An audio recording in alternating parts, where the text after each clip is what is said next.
Aquino is coming to the ring. That's him there in the red.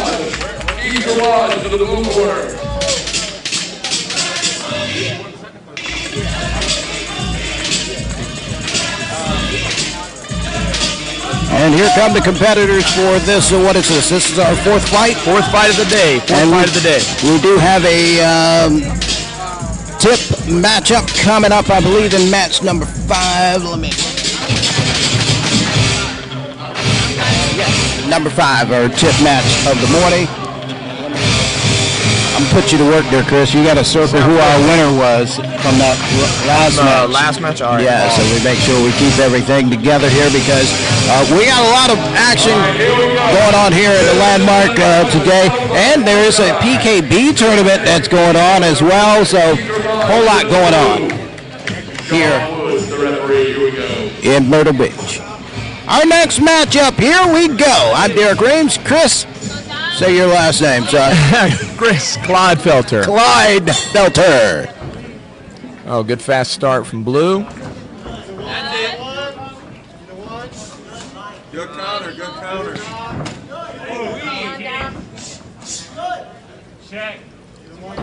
Both these guys looking good, but Blue's just looking a little crisper. Good straight right, good hooks.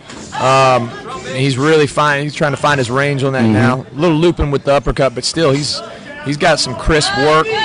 Did a little check there, and now he's gotten to the clinch, and they're put him in the clinch. You don't know what he's doing in there. Little check. Outside kick to the ribs from Red. Pacing themselves a bit here. So Red's just kind of touching that leg. If I'm Red, I want to touch it. Now that I know I can hit it, I want to hit a couple hard ones. Because if I'm just eating those boxing, man, that's gonna not be good for me later on. And it looks like Blue is very content with wanting to box. Yeah. He's got. He comes from a good Dutch-style camp, good boxing camp. Justin Burns is his coach. Justin's a good Muay Thai coach. He was actually with me in Thailand on the U.S. team. Justin's a good dude. I like that being tied up there in the ropes and working the knees to the ribs and punching in the ribs all at the same time. Yeah, and he's really using almost more of an MMA style clinch, but it's working for him. You know, especially if he's pinning him up against the ropes, kind of like you would pin somebody against the cage. It makes it hard for the clincher to clinch with him. Red definitely does not need to keep leaving himself open for that boxing. No. He's not really kicking hard enough to give Blue anything to worry about, so Blue's not scared of the punches or the kicks. 10 seconds to go in this round number 1. Again, the rights from Blue got him called. Can he get the sweep? No. Nope. At the bell. Doesn't count. I tell you, that round, I give that round to Blue. I think he was a little more crisp, and his shots had a little more power. Red didn't do bad. Red did good, but I just feel like if he wants to win, I'm his coach corner right now. I'm saying, hey, I need you to kick with some power because Blue's not blocking anything. He's not blocking any on the leg. His body shots aren't really blocking too many to the body. He needs to start using his kicks. He cannot punch with Blue. I'm not being mean. I don't think he can punch much with Blue. I think he needs to set his kicks up first and then go. If I'm Justin right now, which I know Justin knows what he's doing. So if I'm Justin right now, I'm telling him to, hey, stick to those hands. He's really crisp with those hands, and his body kicks are crisp too. I think he's got a good thing going. Very good. And ladies and gentlemen, this is the East Coast Classic coming to you live from the Landmark Resort in Myrtle Beach, South Carolina. Get ready here for round number 2 of this good battle between these two competitors here. Here we go. Back to the punching.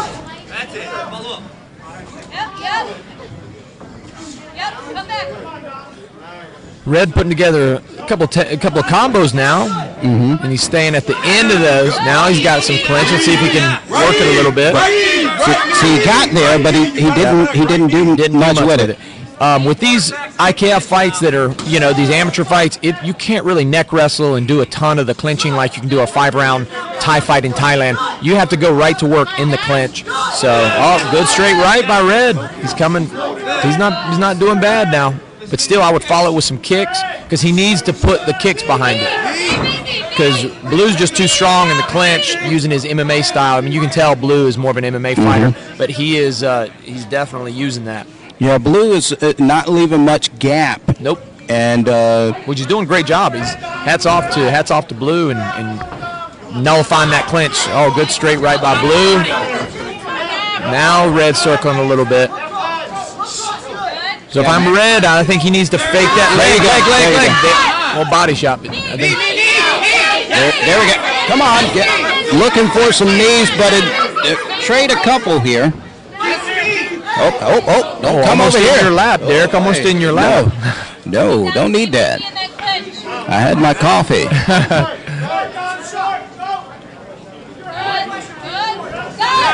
There. See, that's what Red needs to do more. He's got to fight in combos.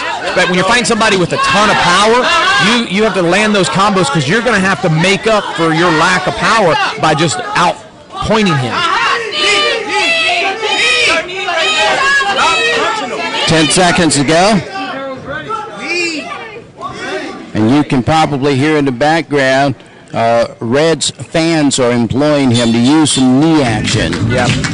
I think Red needs to, when he's in that clinch, the guy's going straight back. I think he needs to turn right away and then land some knees. He's not really making use of the clinch. He's not scoring those points. And Red is just kind of nullifying the clinch.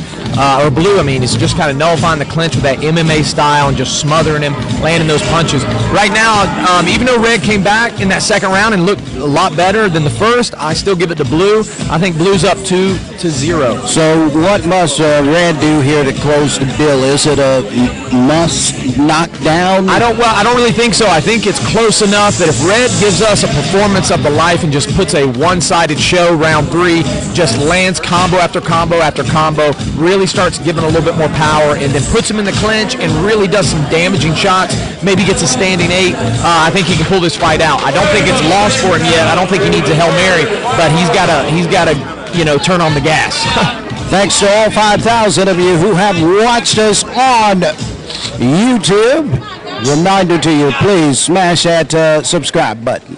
Blue's looking fresh though. And he came out in round number 1 looking very crisp. He did. He's showing he's got cardio. There we go. He's got to make him miss and then come back and score those points. Yeah, and I think Blue got a little zealous there and overreached. There we go. Gotta get it. Yep. Could not quite get there. Yeah, got a little excited and rushed him. Back to the center. Sweeping is, especially for novice, sweeping's a lot harder than it looks. So one of the best things is just to catch and fire back. Maybe catch, drop, and throw. Exactly, yes, sir. And hands and then leg. He needs to do hands, leg. He's making Blue miss. Hands, leg. Hands, leg. And that's winner Red. And for some reason, it seems as if Blue feels a need to really try and close this deal here on the 3rd. Yep. Blue's definitely trying to end with an exclamation point. So it's an exciting fight. Both guys are really fighting for it. Red's trying to work the knees. Yep.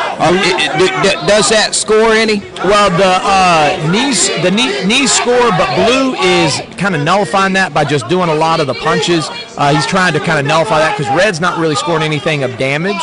So it's honest. I would say that clinch exchange was even though Blue didn't really do a typical clinch. You got there, then released it, and here they come back to your living room, Mama. I really think this MMA style of nullifying that clinch is working for Blue. Red's got to get it in high drive right now. We're getting late in the midnight hour. That was a good knee. 10 seconds to go, I believe. I might have sold it for him. Yeah, that knee to the midsection. Yep, that's it. That was one of the hardest shots of the 3rd round. So I don't know. Red did so much better in that 3rd, but I think it's unanimous decision. Blue. That's my call for that. Yeah, and I really think in this, even though Red's probably not going to get the victory here, but you did see progression for him through the rounds. Round number 1, he came out. You could tell he was a a little confused with what was going on.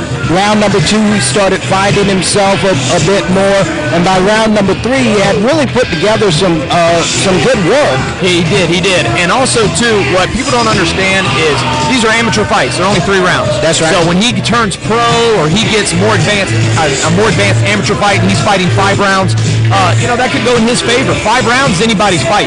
You can lose the first 2 rounds and your fighter gas because Blue was starting to get a little more gas with every round. I mean, who knows what it would have been for a 5-round fight. But, we saw that last night in the Junior United States title matchup. Oh, yeah. Both of those competitors, they really did trade round for round in there. And one of the things that they always say is don't leave it to the judges. And once you leave it to the judges, they could see it either way if both competitors are really competing strong. Exactly. If it's a close fight, you want to win the last 10, 20 seconds of every round. If it is a close fight, win the last 20 seconds of every round. It's going to make it hard for those judges. Here we go. Here's Bruce Foster with the call. The winner by decision, fighting out of the blue corner, Keith Tremege. Good call. There we go. All right, so our next matchup is our sponsored matchup of the morning. Thank you so very much for tipping there. You can do the same. So James Kearney is